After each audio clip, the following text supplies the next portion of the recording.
C'est dans une ville ivoirienne que cette histoire se déroule, dans un quartier reconnu que nous allons garder le nom pour maintenir l'anonymat des personnes.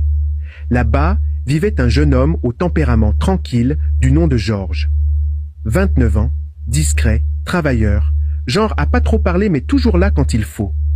Il vivait avec sa femme, Lina, depuis plus de 6 ans. Un couple que tout le monde pensait solide, genre inséparable, comme 2 pièces d'un même puzzle. Mais parfois, ce qu'on voit à l'extérieur n'est qu'une illusion bien peinte de ce qui se vit en réalité.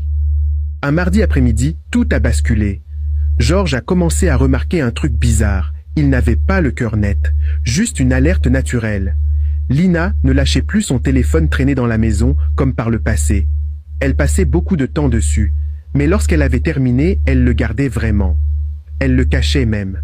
À chaque notification, elle se précipitait, puis regardait son téléphone avec attention et des fois un sourire aux lèvres comme si elle venait de recevoir une bonne nouvelle, mais une nouvelle qu'elle n'en parlait pas avec Georges et gardait pour elle seule. Ce sont donc ces signes qui faisaient éveiller des soupçons à Georges. Au début, Georges se disait que c'était lui qui se faisait des illusions. Il s'est même engueulé mentalement. « T'es parano, mon gars, elle est fidèle, t'as rien à craindre. » Mais son instinct, lui, n'arrêtait pas de lui souffler. Il y a un truc qui cloche. Puis, un matin, tout bascula. Ils étaient assis à table, en train de déjeuner.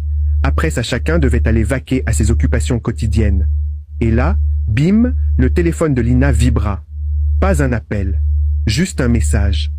Elle le prit direct avec une vitesse suspecte, jeta un coup d'œil et ne s'empêcha pas de faire un sourire, ignorant que Georges était là, tout près.